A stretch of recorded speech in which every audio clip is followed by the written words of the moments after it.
breakthrough that I made in my thought and in my vision of what the future might be that I probably don't understand quite yet.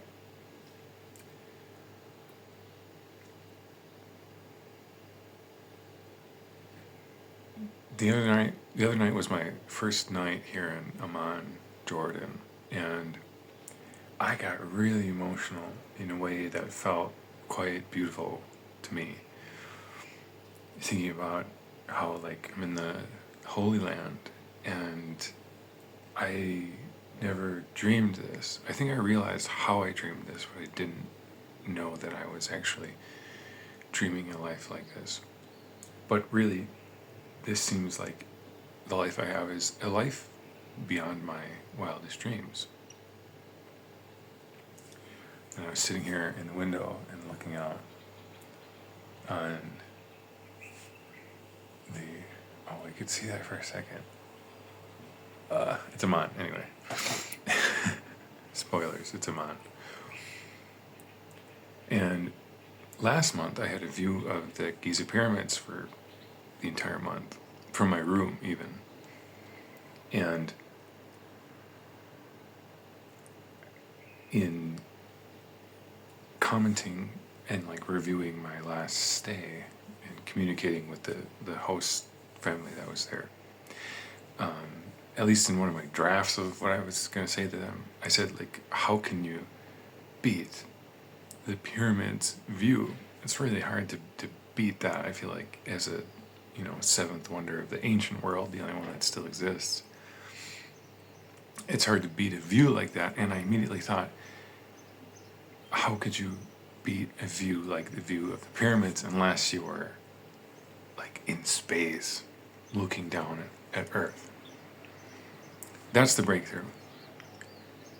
The overview effect. It's 2025. I'm nobody. But suddenly, I seem to have a dream of wanting to see Earth from space with my own eyes.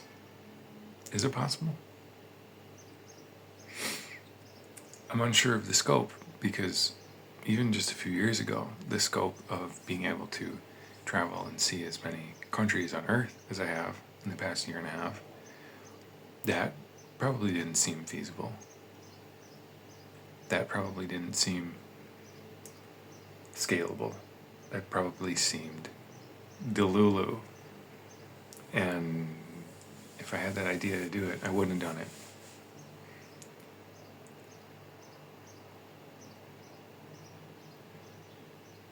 But here we are.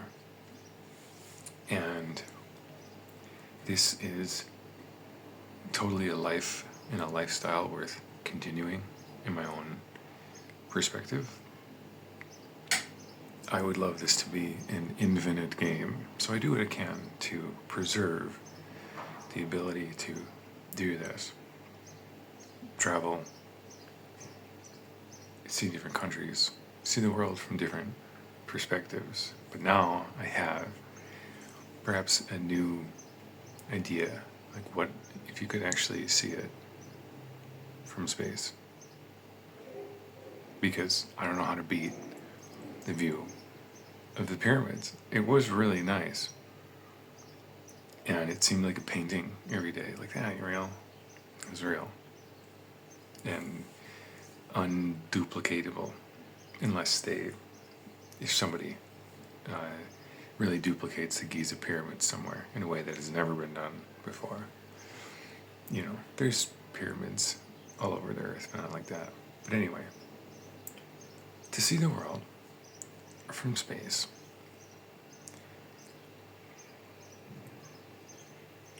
to me, the globe model of the earth and what the flat earthers talk about with flat earth model and things like that, and all the curvature of the world is not real, or is created by cameras and things like that, and that sort of skepticism towards the mainstream view of how Earth is shaped and what it looks like. I love all of that, and I want the best of all of it, and really that in itself, I think, is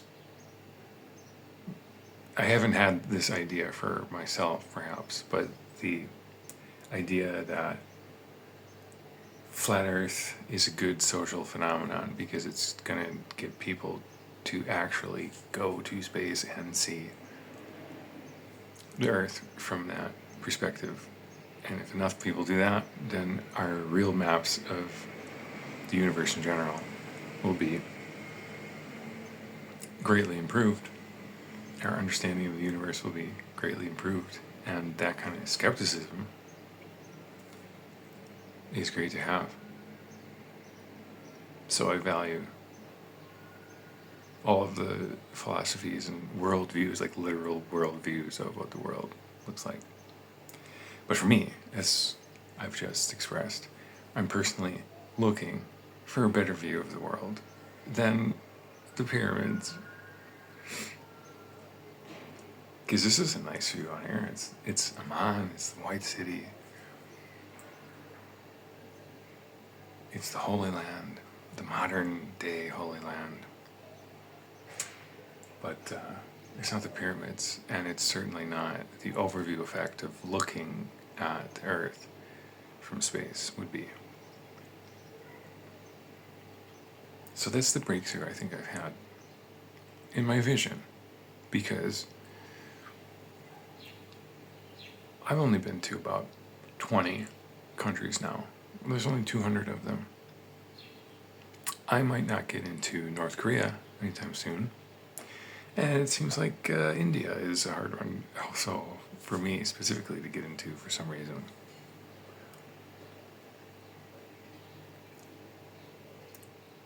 But I don't want myself to run out of adventures on the map. And there's two perspectives in my mind, or two theories, or whatever it's best to propose this as, of what was his name? The traveling chef and adventurer, and he ate many different people's cuisines. Anthony Bourdain, who I've referred to as Saint Bourdain, because he's such a role model, I think. He supposedly killed himself. And there's videos online of saying, like, here's Mr. Bourdain just a week or just a month before he committed suicide, and you can see how sad he was. I don't think so. He was drinking some of that Singaporean beer that kills me to drink even one bottle of. No offense to Singapore. Singapore is awesome.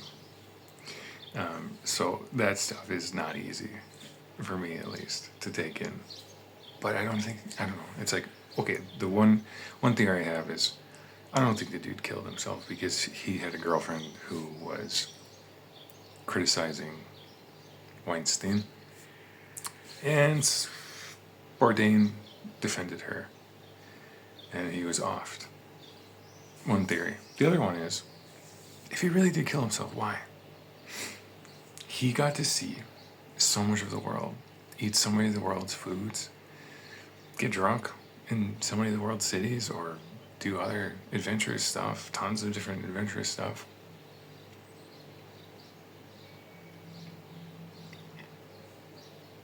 So in the scenario that he actually killed himself,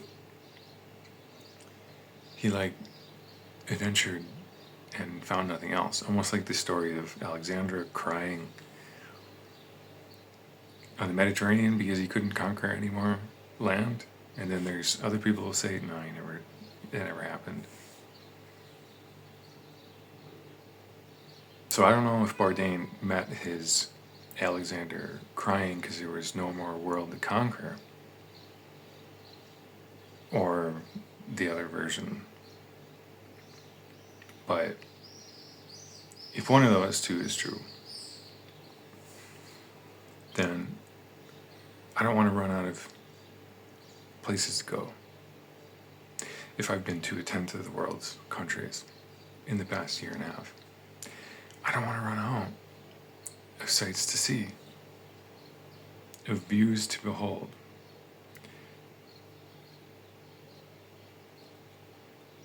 How do I do that?